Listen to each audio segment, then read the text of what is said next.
Hello student, easy to learn classes में आपका स्वागत है। स्टूडेंट, आपके लिए मैं मोस्ट इम्पोर्टेंट टॉपिक लेकर आई हूँ इंग्लिश में क्लास 12 सेक्शन डी। इसमें आपके लिए मैंने बहुत इम्पोर्टेंट जो चुनिंदा जो क्वेश्चंस हैं वो लिए हैं मैंने, और मुझे पूरी उम्मीद है, आशा है कि क्वेश्चंस आपके एग्जाम में जो आपको 30 मार्क्स को जो एग्जाम है उसमें ये आने ही वाले हैं। तो इसकी मैंने काफ़ी तैयारी की है। आपको मैं बताऊंगी कि किस प्रकार से आप क्वेश्चन के आंसर्स लिखेंगे और किस प्रकार से आप मैक्सिमम मार्क्स पा सकते हैं। ओके, तो इसी क्रम में स्टूडेंट मैंने पहला ये क्वेश्चन लिया है आपका अध्याय सेक्शन डी।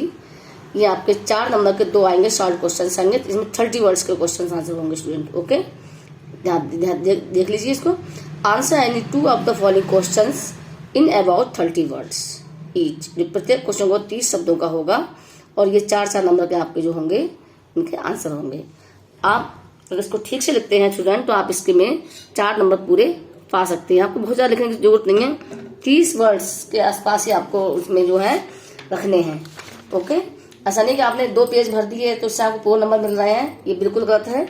इसमें लिखने का तरीका होता है कि आप सही शब्दों का इस्तेमाल करते हो, बिल्कुल सही आंसर लिखते हैं तो आपको पूरे के पूरे 4 नंबर इंग्लिश में भी मिलते हैं। ऐसा नहीं इंग्लिश में फुल मार्क्स मिलते हैं। तो स्टूडेंट्स में हम सबसे पहले लिखना सीखेंगे हम किस प्रकार से क्वेश्चन का आंसर लिखते हैं। ओके, तो पहला स्टूडेंट है इसमें, why was Elda happy to see the gift left by the peddler. Elda प्रसन्न हुई थी, क्यों प्रसन्न हुई थी? गिफ्ट को देखकर जो पेडलर ने उसके लिए छोड़ा था। ओके, तो इसको हम सबसे पहले लिखेंगे कैसे। इसको हम ऐसा नहीं कि हम इसको पूरा के पूरा इसको लिखना शुरू कर दें, ऐसा नहीं करना है हमें। सबसे पहले तो हमें ये सेक्शन डी है हमारा जो पार्ट है, तो यहाँ लिखेंगे। इसको सबसे पहले कैसे लिखेंगे देखते हैं। ब्लैक पेन से लिखेंगे सेक्शन डी। अब यहाँ क्वेश्चन नंबर 1 है, 1A का आंसर है, तो यहाँ पर लिखेंगे question number 1A answer. Okay, इतना लिखना, वो ब्लैक पेन से लिखना है, आपको ज्यादा पेन का यूज नहीं करना है। ब्लैक एंड ब्लू आपको केवल मात्र इन्हीं पेनों का आपके लिए यूज करना है स्टूडेंट। ओके, तो उसका आपको विशेष ध्यान रखना है कि सुंदर लेख उसके लिए बहुत आवश्यक है अच्छे मार्क्स पाने के लिए। स्पेलिंग मिस्टेक ना हो और आपने सही शब्द लिखे हों उसमें। ओके, तो है तो जो why was Elda happy to see the gift left by the peddler. Okay, लिखते हैं आंसर इसका। सबसे पहले तो थोड़ा सा छोड़ के लिखेंगे, और लाइन भी स्टूडेंट आपको ध्यान रखना है। स्केल से आपको कुछ बच्चे आधी लाइन खींच देते हैं, कुछ खींच देते हैं। आपको बस एक स्केल जो स्केल की चौड़ाई होती है उसी के अकॉर्डिंग स्केल लगभग चौड़ाई बराबर ही आपको एक सीधी लाइन प्रत्येक अपनी कॉपी में लाइन खींचनी। कुछ बच्चे आधी खींच देते हैं, कुछ दूर तक खींच देते हैं, ये बिल्कुल गलत तरीका है। जैसे आपकी कॉपी में होती है, जो आपको यूज करते हैं कॉपी नोटबुक यूज करते हैं, तो उसमें काफी पतली सी लाइन होती है, तो आपको पतली सी लाइन एक स्केल आपको आप सीधी लाइन इसको खींचनी है।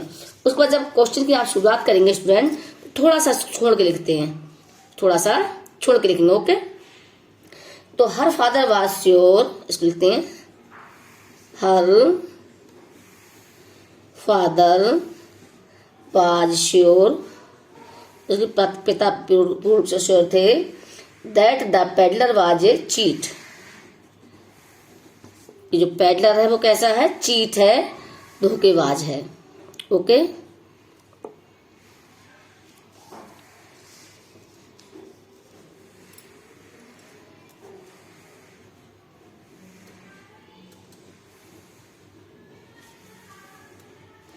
वाज ए, यहाँ थोड़ा सा इसको आगे बढ़ा के लिखेंगे cheat. Okay, but she did not want to chase his away. What she did not, वो नहीं चाहती थी, want to chase his away. Okay, उसको हराना नहीं चाहती थी वो। ही हैड बीन इनवाइटेड, उसने उसको आमंत्रित किया, इनवाइट किया। He had been invited she felt sorry for him, she felt sorry for him, वो उसके लिए थोड़ा सॉरी हुई थी, ओके, सॉरी महसूस किया था उसने। They found that the peddler, they found that the peddler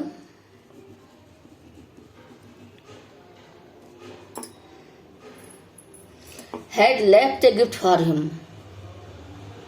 had left a gift for him, okay.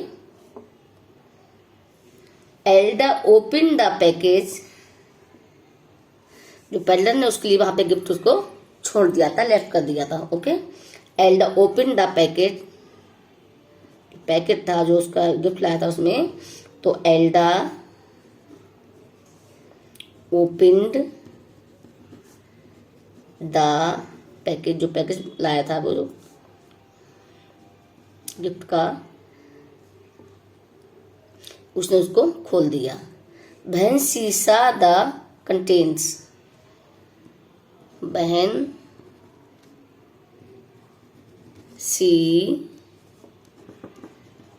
सा the contents, C became very happy, वो बहुत खुश, उसने उसको देखा, तो सी बिकेम, वो हो गई, क्या हो गई, वेरी हैप्पी, वो बहुत प्रसन्न हो गई। अगर आप स्टूडेंट्स को इस तरह से लिखते हैं, इसका आंसर बिल्कुल सटीक आंसर लिखते हैं, तो यहाँ आपको इसमें पूरे के पूरे आपको ये 4 नंबर का आपका आंसर, ये आपको 4 नंबर पूरे आपको मिलेंगे, और ये बहुत ही मोस्ट इम्पॉर्टेंट आपका जो है क्वेश्चन का आंसर है, ओके। सेकंड स्टूडेंट है इसमें आपका, आप देखेंगे, how did friends feeling about M Hamel and school change. मैंने चैप्टर के नेम लिख दिए हैं, आप देखिए ब्लैक पेन से, इससे कि आपको ज़्यादा परेशानी ना हो।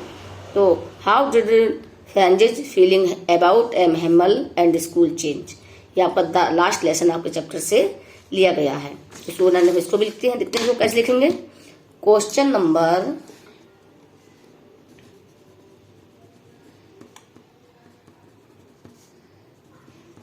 1, ये इसका बी का है, देख रहे हैं आप, ये बी है, तो 1B आंसर। ठीक है, आपको ब्लैक और ब्लू, मैं आपको बार बार बता रही हूँ, ब्लैक और ब्लू 2 ही पेन का यूज करना है आपको इधर उधर का यूज, रंग बिरंगे पेनों का, सतरंगी पेनों का आपको यूज नहीं करना है। तो आपका ये आपका द लास्ट लेसन जो चैप्टर है आपका, उससे ये लिया गया है, how did friends feeling about M Hamel and school change, okay. इसको हम लिखते हैं, हाउ डिड फ्रेंड्स फीलिंग, जो क्या महसूस किया था एम हेमल ने अबाउट एम हेमल के बारे में, एंड स्कूल चेंज, ओके। इसको लिखते हैं, फ्रेंच वाज शॉक्ड, जो फ्रेंच थे वो शॉक्ड हो गया। इसको थोड़ा इससे लिखते हैं, यहाँ पे मतलब थोड़ा सा जगह छोड़ देते हैं, तो फ्रेंच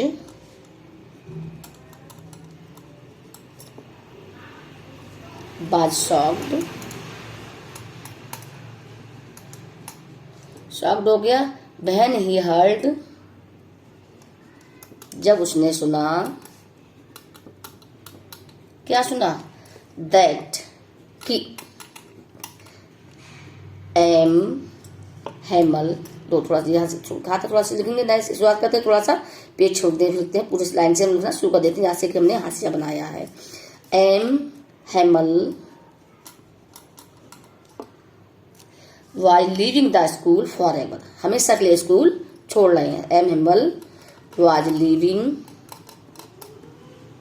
छोड़ रहे हैं, द स्कूल फॉर एवर, हमेशा के लिए। His feeling now change together, his feeling, जो उसका जो भाव था, जो विश्वास था, हिज फीलिंग नाउ चेंज्ड, उसकी फीलिंग थी वो अब बदल गई। तो इसके साथ ही जिसके मन में जो भाव थे, जो फीलिंग थी, वो कैसे हो गई स्टूडेंट, चेंज हो गई। Okay,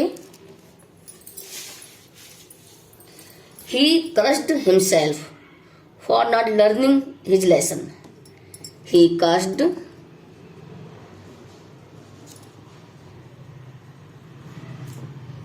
himself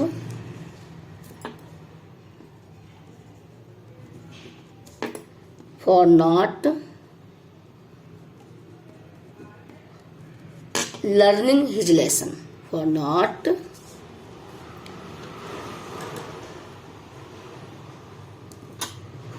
learning his lesson. He forget all about Hamill's rules, वो सारा भूल गया था। He forget all about Hamil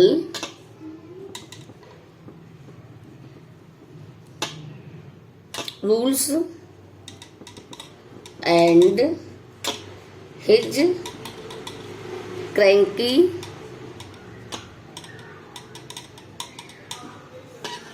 nature, उनका जो सन की नेचर था उसको वो हैमल के इसको वो बिल्कुल ही भूल गया था। ओके, ये आपका अगर आप इस तरह से पूरा के पूरा आप लिखते हैं, पूरे डिटेल बताते हैं कि how do French feelings about Hummels and school, जो फ्रेंच की जो फीलिंग्स थी स्कूल और हैमल के प्रति वो कैसे चेंज हो गई, कैसे उसकी वो फीलिंग कोई बदल गई। ओके, तो भैया Franz was shocked when he heard that Hamel was leaving the school forever, कि हैमल जो है हमेशा छोड़ना है। His feelings were now change together, साथ ही उसकी फीलिंग चेंज हो गई।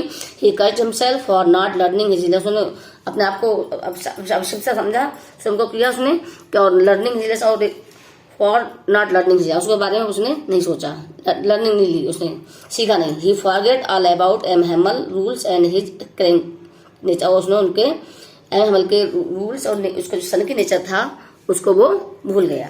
ओके, इस प्रकार से आपका जो थर्ड क्वेश्चन है, why did Gandhi ji agree to settlement of 25% refund to the farmer, जो गांधी जी ने जो फार्मर्स थे जो उनके जो 25% जो रिफंड करना था उनका, उससे जो सेटलमेंट किया था वो गांधी जी उस पर एग्री हो गए। ओके, जो अंग्रेजों से जो 25% का जो उन्होंने सेटलमेंट किया था, ओके, तो वो उसमें क्या वो एग्री हो गए थे। ओके, क्यों हो गए थे, मतलब वाई गांधी जी एग्री क्यों हो गए टू सेटलमेंट ऑफ 25% रिफंड, जो 25% रिफंड करना था किसानों का, वो उसमें वो क्यों एग्री हो गए, गांधी जी एग्री हो गए। तो स्टूडेंट्स को भी हम लिखते हैं वही सेम कंडीशन, ब्लैक पेन से लिखेंगे।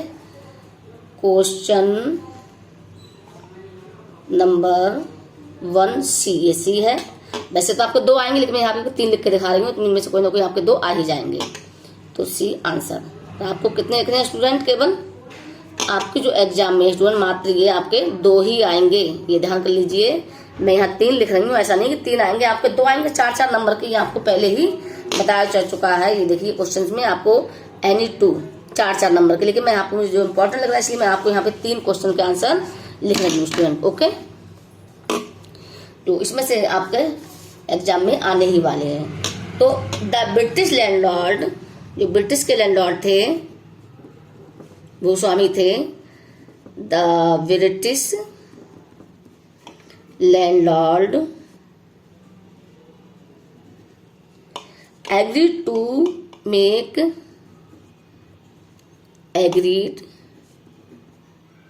to make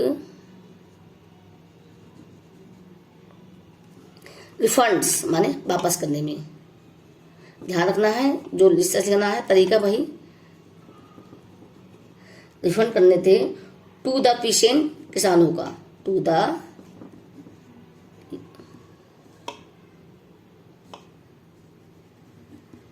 तो जो वापस करना था उसके लिए ब्रिटिश जो लैंडलॉर्ड थे भूस्वामी, तो वो क्या हो गए थे, सहमत हो गए थे, एग्री हो गए थे। Gandhi ji agree to the settlement of 25%। अभी से लीजिए जो आपका क्वेश्चन आंसर है इसमें से ही, गांधी जी एग्रीड को डिड पास्ट इंडेफिनिट टेंस है तो यहाँ पे एग्रीड हो जाएगा, agreed to a settlement of 25%। वही इसमें से आना है क्वेश्चन में से answer. Gandhi ji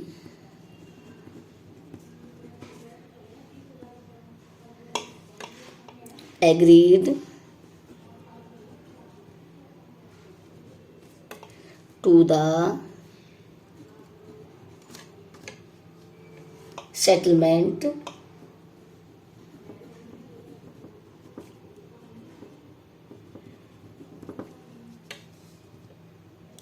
settlement of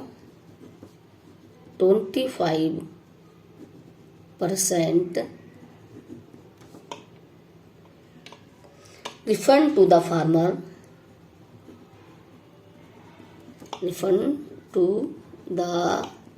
farmer या पीसेंट कुछ भी लिख सकते हैं आप, farmers, because for him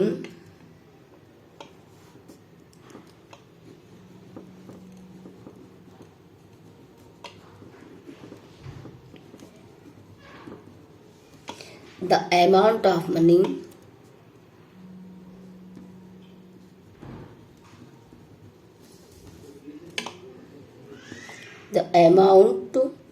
of money was not so important,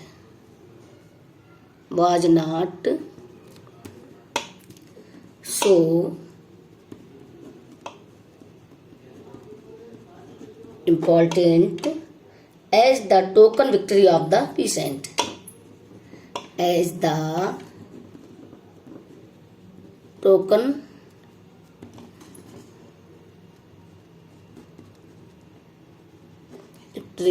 of the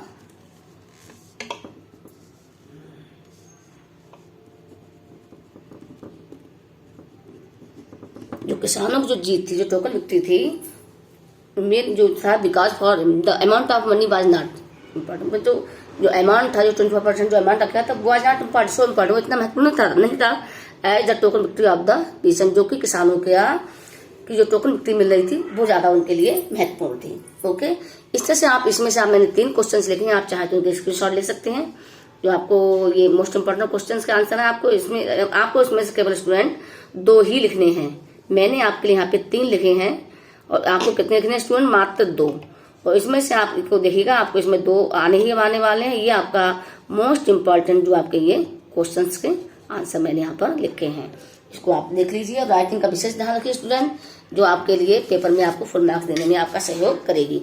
इसी प्रकार से स्टूडेंट आपका नेक्स्ट है जो आंसर एनी, क्योंकि सेक्शन डी में जो आपका लिटरेचर संबंध जो है लिटरेचर से ही आएगा, जो बुक्स आपकी हैं टेक्स्ट बुक है उससे आना है। ओके, तो answer any one of the following questions in about 60 words each. इसमें स्टूडेंट आपके लिए 2 क्वेश्चंस आएंगे, और 2 में से या तो आप ये 2 में से आपको 1 लिखना है, और क्या करना है, एनी वन। आप देख रहे हैं ये 2 आंसर जो क्वेश्चन है, इसमें से आपने मात्र 1 लिखना है, जो आपको याद हो इजीली लिख लीजिए। मैंने इसमें आपका 1 क्वेश्चन के आंसर में इसमें आपके लिए लिखा है मैंने, जो तो ये आपका दिया, what happened at last,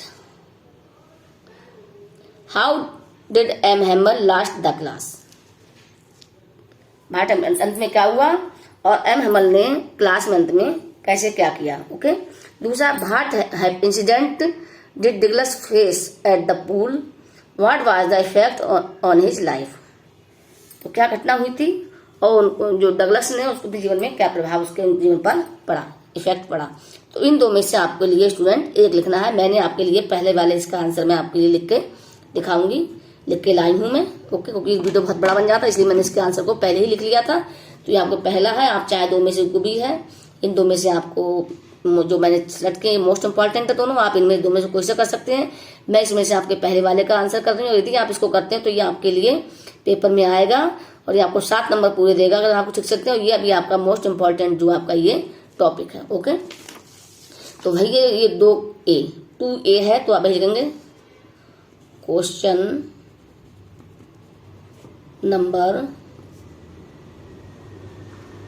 question number, okay 2A, तो 2A answer,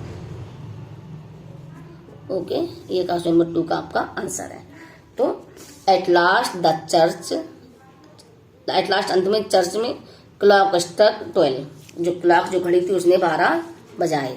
and then the angels the trumps of the Persians returning from drill, और ऐसा जो देन द एंजल्स जो देवदूत थे, ऐसा और जो देवदूत थे, और ट्रम्प्स ऑफ द पर्सियन जो पर्सिया की जो मतलब एक म्यूजिक सिस्टम था, ट्रम्प्स तुरही को बोलते हैं स्टूडेंट, तो म्यूजिक सिस्टम था रिटर्निंग फ्रॉम द ड्रिल, ऐसा लगता है उसकी आवाज से आ रही है।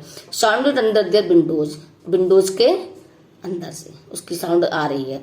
एम हेमल स्टूड अप, माने एम हेमल जो थे वो खड़े हो गए। ही वाज लुक्ड वेरी पेल, वो बहुत कैसे स्टूडेंट, वो बहुत ज्यादा थके हुए से महसूस हुए थे। पेल माने थके हुए, चेला पेल जाना थके हुए से थे। He tried to say something, he tried उन्होंने कोशिश की, टू से शब्द ने कुछ कहने की कोशिश की, but something choked his throat, लेकिन जो भी समथिंग कुछ कहना चाहते, चॉक्ड माने चोक्ड हो गया गले में, मतलब निकल नहीं रही थी आवाज में। हिज थ्रोट जो उनके गला चोक सा हो गया था, उनके गले से आवाज नहीं निकल रही थी। Actually he was unable to speak due to pain of farewell, actually वास्तव में ही मतलब एक्चुअली सच में he was unable to speak, वो कुछ बोलने में असहमत थे, नहीं बोल पा रहे थे, due to the pain of farewell, जो कि जो विदाई हुई थी, विदाई का जो पेन था, जो दर्द था, उसकी वजह से वो कुछ बोल नहीं पा रहे थे। At end last day in that house नगर, और जो उनके उस टाउन में जो उनका आखिरी दिन था। सो ही कुड नॉट ये फेयरवेल एंड इन दो शब्द अलग लगाए। So he could not go to on speaking any more, so he could not इसलिए वो नहीं बोल पा रहे थे, एनी मोर बहुत ज्यादा, एनी मोर स्टूडेंट बहुत अधिक, इसलिए वो बहुत अधिक नहीं बोल पा रहे थे। Then he turn to the blackboard, then माने तब, ही टर्न वो मुड़े घूमे, टू द ब्लैक बोर्ड की तरफ। Took a piece of chalk का एक टुकड़ा लिया, and wrote as large as he could, वो लिख सकते थे, एज रोट लिखा, एज लार्ज उतना जितना कि, एज ही कुड जितना कि वो लिख सकते थे। वीवा ऑफ फ्रांस, तो यह वीवा ऑफ फ्रांस ये फ्रांस के लिए लिखा है कि जो फ्रांस है वो दीर्घायु लंबे समय तक रहे, दीर्घायु अजर अमर है, तो वीवा ऑफ फ्रांस ये वहां की लैंग्वेज का वर्ड है। देन ही स्टॉप्ड, देन तब ही स्टॉप रुके, and leaned his head against the wall, and leaned माने झुक गए, हिज हेड झुका लिया, हिज हेड अपना सिर, अगेंस्ट द वॉल दीवार के सहारे, उन्होंने अपने सिर को दीवार के सहारे झुका लिया। एंड विदाउट ए वर्ड, और बिना किसी शब्दों के कहे हुए, विदाउट ए वर्ड बिना कुछ कहे हुए, made a gesture of them, gesture माने संकेत किया, इशारा किया, ऑफ देम उनकी ओर, स्टूडेंट की ओर, विद हिज हैंड अपने हाथ से, और अपने हाथ से बच्चों की तरफ जो स्टूडेंट थे उनकी तरफ से किया। School is dismissed you may go, school अब डिसमिस्ड हो गया, छुट्टी हो गई, यू मे गो तुम जा सकते हो। अब देखो बिल्कुल बहुत इजी भाषा में मैंने इसको लिखा है, आप इसका चाहे तो स्क्रीनशॉट ले लीजिए, देखिए, और इसको आप ये आपका अगर आप देखते हैं मोस्ट इम्पॉर्टेंट जो है आपका ये टॉपिक है, मोस्ट इम्पॉर्टेंट है स्टूडेंट, ये इसको आप एक बार ध्यान से पढ़ लीजिए। कोई इतनी बड़ी चीज याद करने में थोड़ी प्रॉब्लम आती है स्टूडेंट, बस आप थोड़ा सा इसको समझ लीजिए ध्यान से, और आप ये लिखते हैं तो आपके यहाँ 7 नंबर मिलने वाले हैं। स्टूडेंट कोई भी क्वेश्चन का आपके लिए छोड़ना नहीं है, सारे के आंसर आप अपने शब्दों में लिख सकते हैं, ऐसा नहीं आप इसको रट के ही लिखें, इसको आप समझ लें पहले अच्छे ढंग से, और फिर उसको आप अपने शब्दों में लिखें, इसमें कोई इतना हार्ड ऐसा कुछ भी नहीं है। ओके, तो इसके लिए आप जरूर कर लें स्टूडेंट, ये आपके लिए पेपर के लिए मोस्ट इम्पॉर्टेंट है ये, और ये आपके पेपर में आने ही वाला है, इसको आप ध्यान से स्क्रीनशॉट ले लीजिए, इसको देख लीजिए स्टूडेंट। ओके, आप देखेंगे कल जो 30 मार्क्स को आपका जो एग्जाम है उसमें आपका ये क्वेश्चन का आंसर होगा ही। ओके स्टूडेंट, तो इसी तरह से स्टूडेंट आपका जो आपका ये हो गया। और थर्ड मैंने क्वेश्चन लिया स्टूडेंट सेंट्रल आइडिया का, give the central idea of any one, मतलब कोई एक, ऑफ द फॉलोइंग पोइम्स, जो पोइम नीचे दी हुई है इनमें से किसी एक का आपको सेंट्रल आइडिया देना। आपके यहाँ पे स्टूडेंट 2 आएंगी, यहाँ पे आपको ए बी सी 2 ही आएंगे, लेकिन मैंने यहाँ पे आपके 3 लिख दिए, ए बी सी, मुझे मोस्ट इंपॉर्टेंट लगा तो मैंने इसमें सेलेक्ट किया, इसमें से आप देखना, इसमें आपके पेपर में एक ना एक बस होगी। तो ये आपको इनमें से तीनों में से आपको दो कम से कम इसमें याद कर लीजिए। सेंटेंस आइडिया आप लोग उसको समझ लीजिए और ये आपके पेपर में आने ही वाली है। अब इसको हम लिख के स्टूडेंट देखते हैं कि सेंटेंस आइडिया हम इसको किस प्रकार से लिखें। ओके स्टूडेंट, ये क्वेश्चन नंबर स्टूडेंट 3 है आपका, देख रहे होंगे आप। तो इसको लिखिए क्वेश्चन, ब्लैक पेन का ध्यान रखेंगे इसका। Question number 3। अब आप जो भी लिखें ABC जो भी लिखें, मैं आपको लिखूंगी माई मदर एट 66, मैं इसका आपको लिखूंगी सेंटेंस लिखूंगी। तो 3A आंसर क्या है, माई मदर। लिख देती हूँ इसके लिए, माई मदर एट 66। ओके, इसका मैं सेंटेंस आपको लिख कर दिखाऊंगी। ये मोस्ट इंपॉर्टेंट है स्टूडेंट, आप इसको समझ लीजिए। This is the most important आपका सेंट्रल आइडिया है, ये आपके पेपर में आने ही वाला है। तो इसमें जो लेखक जो पोइट है उसने अपनी माँ के बारे में लिखा है, वो ट्रैवल कर रहा है। अब हम इसको ब्लू पेन से स्टूडेंट लिखते हैं। ओके, वही एक पतले स्केल से एक पतली ही आप एक स्केल बराबर ही आप जो है इसका हाशिया बनाएंगे। ऐसा नहीं आप 20 लाइन में आप बड़ा करके बनाने सोचें कि ज्यादा पेज भर जाएंगे तो आपको ज्यादा नंबर नहीं, गलत बिल्कुल तरीका है। जितना सही से बिल्कुल यूज करना है कॉपी का, और ये बिल्कुल पतली स्केल बराबर लाइन खींच के फिर आपको हाशिया बनाएंगे। उसके बाद आप लिखना शुरू करेंगे। ओके, जो आपको कॉपी 15 मिनट पहले मिलती है तो आप उसमें पहले आप सारे हाशिया रोल नंबर वगैरह आप उसको अच्छे ढंग से लिखेंगे। ओके, तो द पोइट स्टार्ट्स, इसको लिखते हैं सेंटेंस आइडिया। द पोइट यानी कवि, स्टार्ट विद द जर्नी, वो जर्नी कर रहा है, यात्रा कर रहा है। With the journey of the poet, of the poet with her mother, अपनी माँ के साथ। विद हर मदर, वो अपनी माँ के साथ में यात्रा कर रहा है। To Cochin on the morning of last Friday, on the morning of last यानी पिछले फ्राइडे को वो अपनी माँ के साथ में कोचिंग में यात्रा कर रहा है। The poet noticed her mother, जो पोइट है उसने माँ के बारे में सोच रहा है। द पोइट नोटिस कर रहा है, विचार कर रहा है। हिज मदर, अपने माँ के बारे में। सॉरी, यहाँ पे हर आएगा, हर मदर, क्योंकि माँ जो है, जो बॉयज के लिए हिज आता है और गर्ल्स या लेडीज होती हैं फेमिनिन में हर आता है। तो हर मदर, अपनी माँ के लिए। तो the poet noticed her mother sitting beside her, जो माँ है उसकी नोटिस कर रहा है, जो माँ है सिटिंग माने बैठी हुई हैं, बिसाइड हर, उसके ही पास में। Beside her. Okay, who was dosing and open, who माने जिनका, या वैसे तो कौन होता होगा, मतलब यहाँ पे जो बीच में आया तो उसका जो। Was dosing, was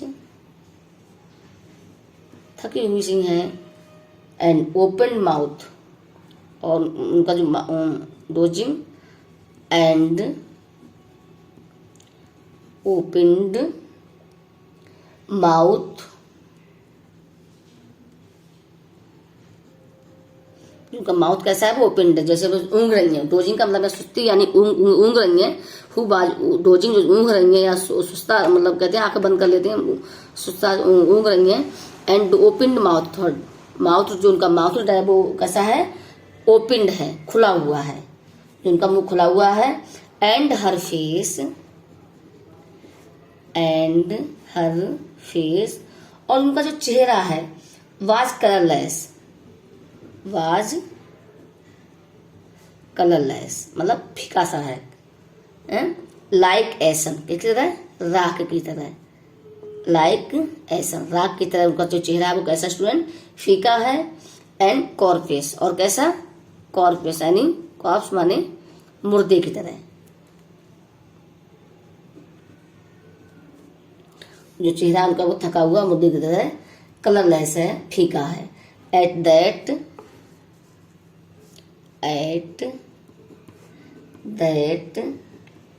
the poet lies, जो पोइट है वो रियलाइज कर रहा है, महसूस कर रहा है। दैट हर मदर की उसकी माँ हैड ग्रो ओल्ड, बूढ़ी हो गई है। हैड ग्रो, उसकी माँ है वो क्या, बूढ़ी हो गई है। बट सून सेपरेटेड, बट और सून लेकिन जल्दी ही, बट सून लेकिन जल्दी ही, separate those thoughts,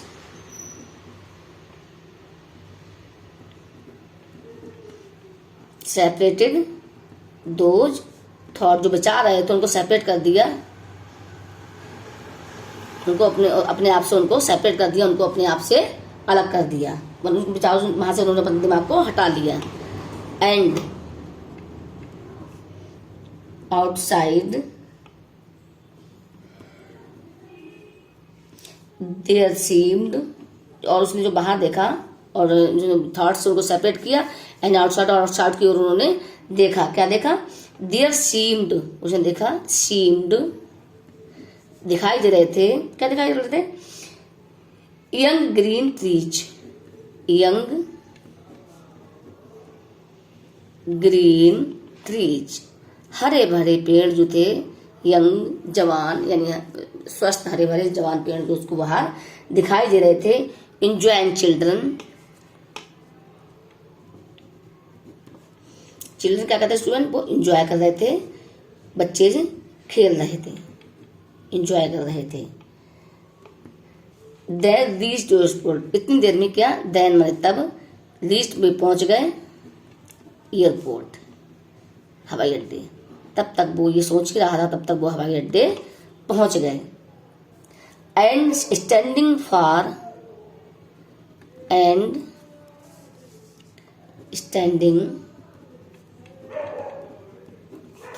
FAR for मैंने दूर, और उनको दूर से देखा, फॉर लुक्ड हर मदर, अपनी माँ के लिए, और जो पोइट है उसने अपनी माँ के लिए दूर से देखा, लुक्ड हर मदर, अपनी माँ को स्टैंडिंग फार मैंने दूर से खड़े होते हुए देखा। फाउंड वैन एंड पाया, और उसने मन में विचार आया, पाया कि कलरलेस,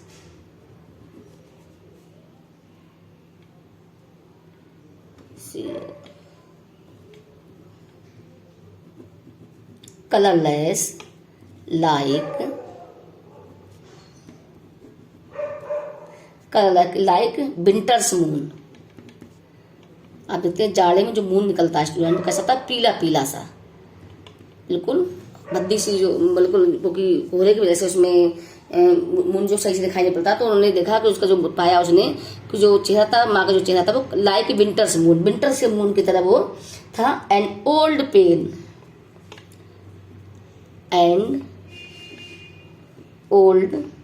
पेन्स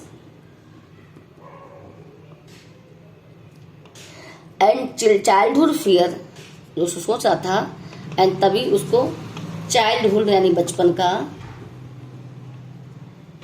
जो फियर यानी जो बचपन का जो उसका जो फियर था, रिटर्न यानी वापस आ गया, वो जो बचपन में उसको डर था वो उसका वापस आ गया।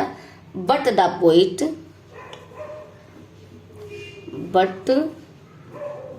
पोइट लेकिन कवि, सैड टू मीट सून,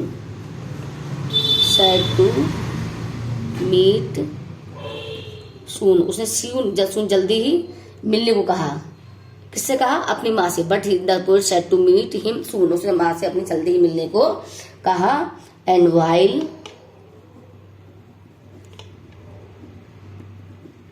जब तक, फॉल्टिंग कॉन्टिन्यूसली स्माइल्ड, और उन्होंने हल्की सी मुस्कान कर दी, जो मुस्कान थी हल्की सी मुस्कान उनके चेहरे पे आ गई, while fighting continuously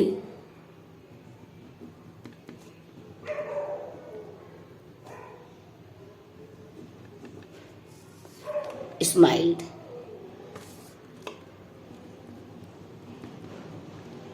उसके चेहरे पर हल्की सी मुस्कान, लगातार एक मुस्कान सी बनी रही। स्टूडेंट अगर आप इसको लिखते हैं स्टूडेंट, ये आपका जो जो सेंट्रल आइडिया है स्टूडेंट, ये आपका 4 नंबर का मिलेगा। देखिए मैंने बहुत अच्छी तरीके से आपको समझाया है ये, और ये आपका मोस्ट इंपॉर्टेंट है स्टूडेंट। अगर इसको आप लिखते हैं तो यहाँ आपको 4 नंबर पक्के मिलेंगे। ओके स्टूडेंट, तो ये आप देख रहे हैं मैंने आपके मोस्ट इंपॉर्टेंट आपके लिए मैंने जो टॉपिक लिया था ये आज ये मैंने वीडियो बना रही हूँ। मैं इसमें मैं सोच रही हूँ कि कुछ इस तरह की प्रॉब्लम सही थी स्टूडेंट, मैंने जो कल नहीं डाल पाई थी आपके लिए, अब मैं बिल्कुल आपकी कोशिश कर रही हूँ कि मैं आपके लिए अधिक से अधिक करूँ।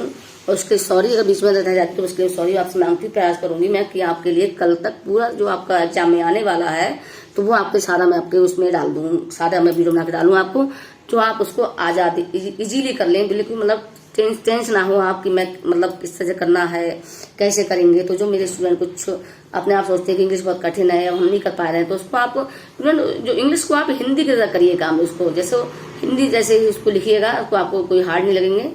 ओके स्टूडेंट, तो आप देख रहे होंगे ये लिखा है मैंने सेंटर आइडिया। तो स्टूडेंट यदि मेरे चैनल पे आप नए हैं तो कृपया मेरे चैनल को सब्सक्राइब करें, लाइक करें, कमेंट्स करें। Thank you student.